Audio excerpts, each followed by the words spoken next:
The moment you accept the paycheck, your brain goes dead. He says, as long as you're hungry, you'll think. My rich dad started teaching me about money on one condition. And that condition was he would never pay me. He says, the moment I pay you, you think like an employee. He says, that's the trap.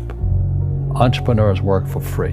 And now I'm 9 years old, my head's going cracking in half. He says, you never want a paycheck. You understand that, kid? I said, okay, I got it. We all have fear. To be truthful, we all have fear. It's just how you deal with it.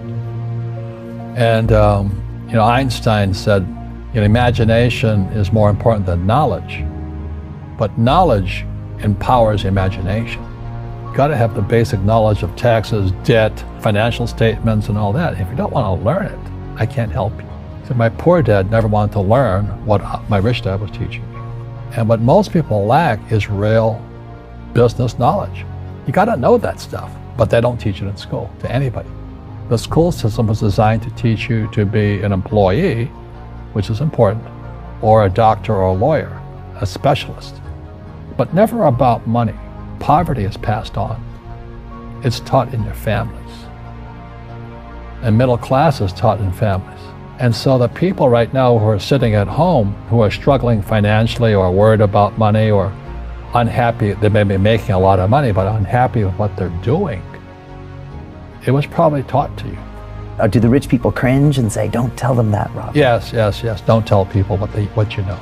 Right. Keep them poor. The poor will always be amongst us because it starts up here. It's in their words, but when they say I can't afford it or I can't do that, they become what they say.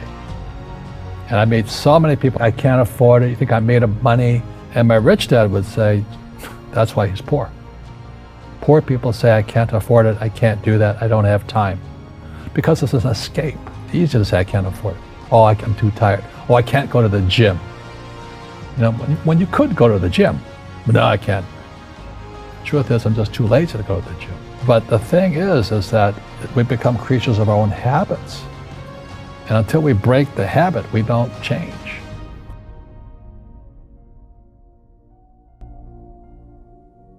But the way he taught me about money was playing Monopoly.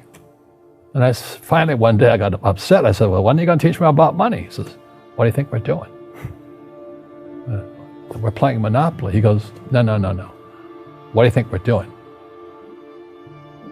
We're playing Monopoly. He says, what do you think we're doing? I said, I don't know. I'm teaching you about money. And then that's when, you have one greenhouse. He says, there's many formulas for great success in money. There's thousands of them. But one of the best ones found on the game of Monopoly. Still is today. 4 greenhouses, 1 red hotel.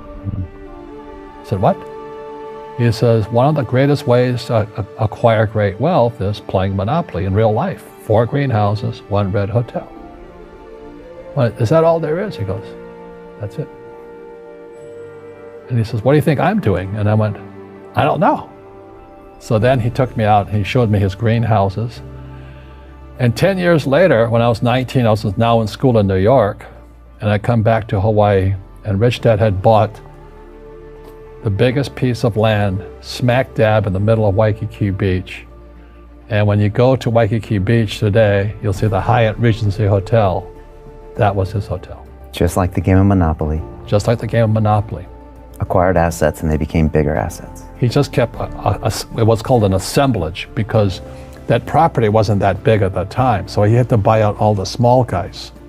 Because Waikiki was a little dirt water little town. So he'd buy out this shop owner and buy that shop owner. And it took him a while, but he finally assembled this large piece of property.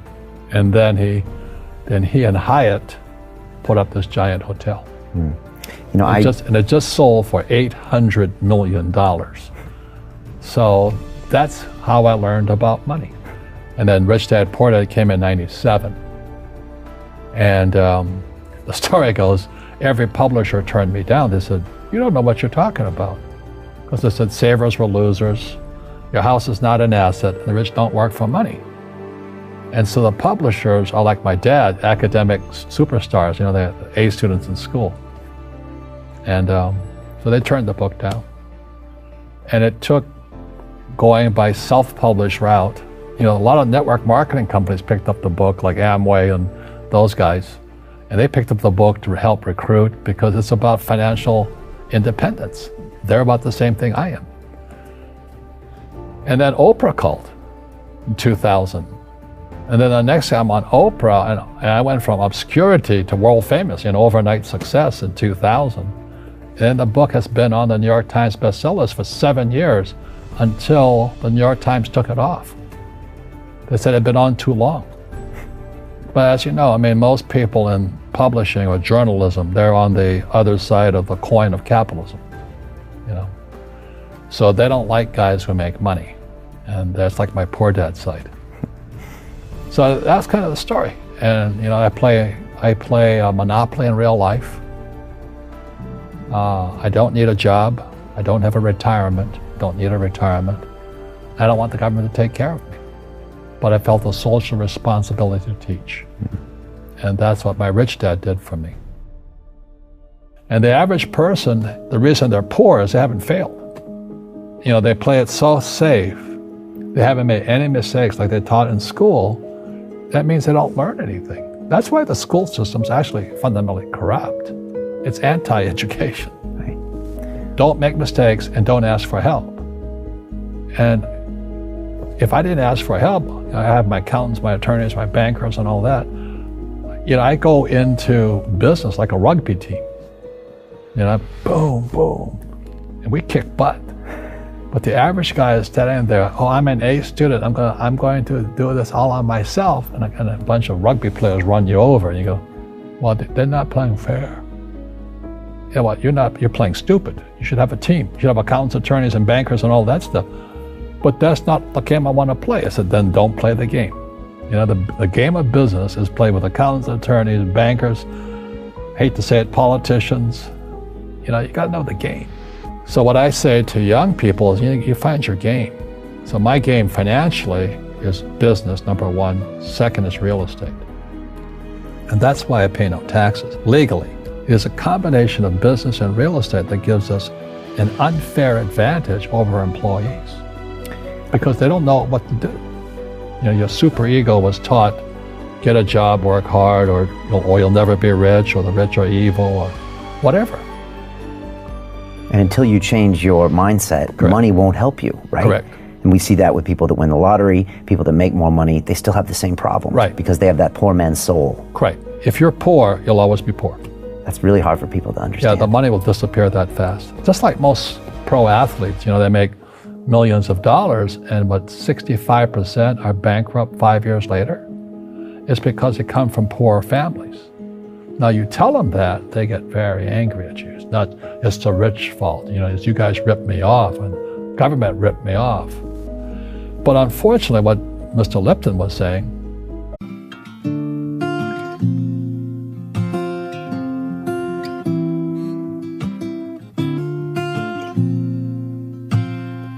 I hear a lot about sinners. Don't think that I'll be the same, but I might go down to the river,